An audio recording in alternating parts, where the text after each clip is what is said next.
I've got some things up here that are photographs and things that happened during World War II, and my old colonel sent me my decorations and things, and I've got those in a big old deal. But I want to thank each and every one of you for inviting me up here.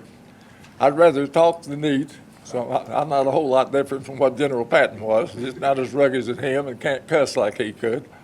But he was superb. I want to thank you again. I've enjoyed the day. You all are tremendous. Keep up the good work. Thank you. Do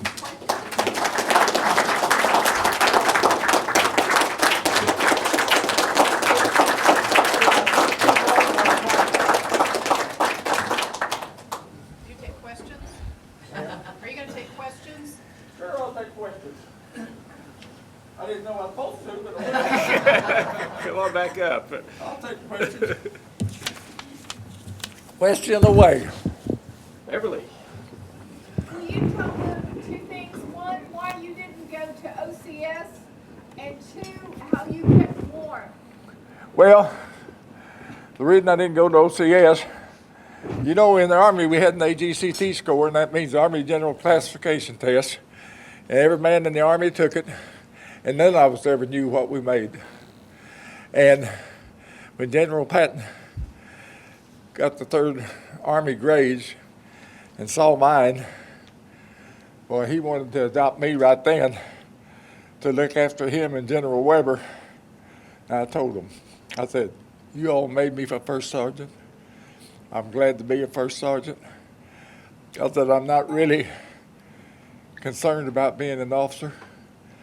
So I'm going to do what my mama taught me and do what mama said, pass. So I did. So I never did go to officers candidate school, and I never have regretted the fact that I did. And the Army officers were fine, but being a country boy with country ways, I was an enlisted man. Didn't mind at all. What else, young lady? How did you keep warm? Because you weren't prepared for the cold. Well, like I told you, during the Battle of the Bulge, that's when the word was out that it was 60 below zero, 4 months, November, December, January, February of 1944. I had a weapons platoon sergeant from New Orleans, Louisiana, named Penrose DeSalle. I turned the company over to Penrose one night, and we weren't in houses or huts or anything. We was out in the open in the big piney woods. I went out and found 5 Germans about my size, not bragging, thanking the good Lord. I stripped them down, and it was apropos. They all had on Russian long-handle underwear, 1 pair each. I took their underwear away from them, found myself a nice secluded place as well as you could do at 60 below, put on all 5 pair and didn't take them, and didn't take them off until the Battle of the Bulge was over.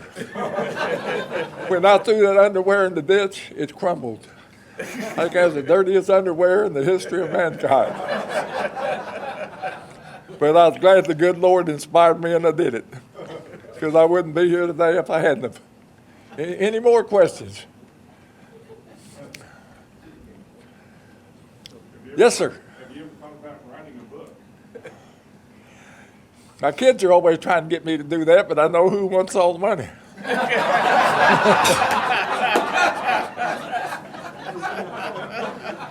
My 5 teeny bones, they think they conned their old daddy. They've never done it yet. I love them, but they've never conned me yet. No way. I tell you what, this is a good place to have a meeting, and I think the food has been fabulous. Yes, sir. And I think y'all are a superb group. That's the main thing. It's good to be a... Did you say you brought a picture to show us? Yeah, they're up here.